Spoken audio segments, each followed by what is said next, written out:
అర్పించుకొందు నీకై అంగీకరించు నేనే నీ సేవ చేయుటకై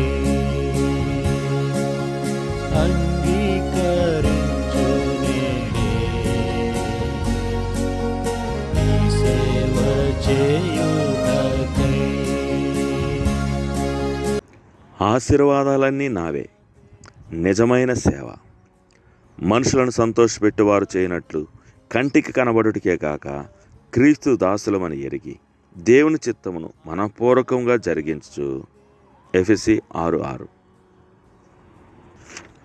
బానిసత్వం యొక్క ఉనికిని క్రొత్త నిబంధన ఒక వాస్తవంగా గుర్తించినప్పటికీ అనేక మంది విశ్వాసాలను పుట్టించే క్రమంలో సువార్త వెళ్ళిన ప్రతి చోట బానిసత్వం తుడిచివేయబడింది.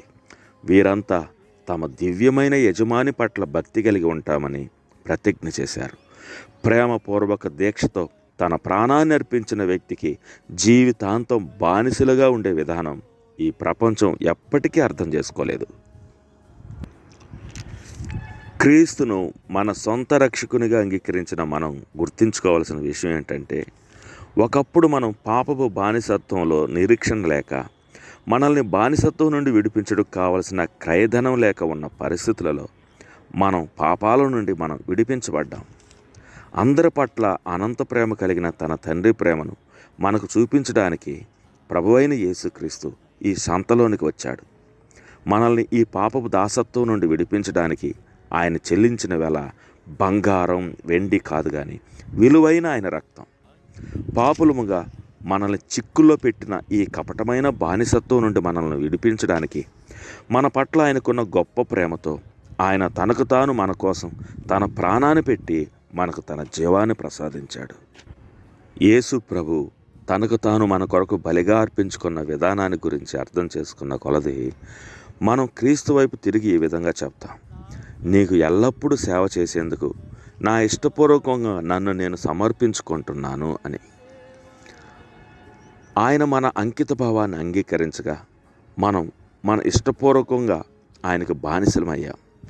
మనం మనకు చెందిన వారం కాదు, ఎందుకంటే అంత ఆశ్చర్యపరిచే విలువ పెట్టి మనం కొనబడ్డాం.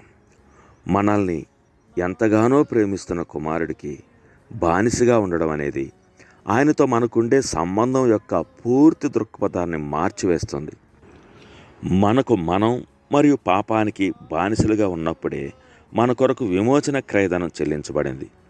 అంత అమూల్యమైన విలువ చెల్లించడం ద్వారా విడిపించబడిన మనం స్వతంత్రంగా చేయబడి ఇంకొక యజమానికి, అనగా మనల్ని విడిపించిన యజమానికి ప్రేమపూర్వకంగా ఆయన పట్ల పూర్తి నిబద్ధతతో ఉండడానికి ఇష్టపడతాం. ఆయన నా కొరకు చెల్లించిన ధనాన్ని తిరిగి ఆయనకి ఇచ్చే శక్తి వనరులు నా వద్ద లేనందున నాకు నేనుగా నాకున్న సమస్తముతో సహా ఆయనకు రుణపడి ఉన్నాను. పౌలు రోజుల్లో మానవుల బానిసత్వం అధికంగా ఉండేది. యజమాని చూస్తున్నప్పుడే బానిసలు ఉపయోగకరంగా పనిచేస్తుండేవారు. యజమాని అక్కడి నుండి వెళ్ళిపోగానే చేసే పని అంతా ఆగిపోతుంది. క్రీస్తు అనే యజమానికి మనల్ని మనం సంపూర్ణంగా సమర్పించుకున్నా కూడా ఆయన మనల్ని గమనిస్తున్నాడని, లేక ప్రజలు మనల్ని గమనిస్తున్నారని మనం భావించే సందర్భాలలోనే సమర్థవంతంగా పనిచేయాలి అనే శోధన ఎదుర్కొంటుంటాం. మనల్ని ఎవరూ గమనించినా గమనించకపోయినా, ఇతరుల అభిప్రాయాలతో నిమిత్తం లేకుండా మన మీద లైట్లు వేసినా వేయకపోయినా, అంటే మన మీద దృష్టి ఉంచినా ఉంచకపోయినా చేసేదే నిజమైన సేవ. మనం మన ప్రభువు మీద, మన పని మీద ఎంత శ్రద్ధ కలిగి ఉన్నామో తెలిపే పరీక్ష ఇది. తండ్రి, నన్ను పాపపు బానిసత్వం నుండి విడిపించి నిన్ను సేవించుట కొరకు స్వతంత్రునిగా చేసినందుకు వందనాలు. నీవు నాకిచ్చిన వాటికి బదులుగా నేనేమీ చెల్లించలేను. నిజాయితీ గల సేవలో భాగంగా నన్ను నీకు పునః ప్రతిష్ఠించుకుంటున్నాను.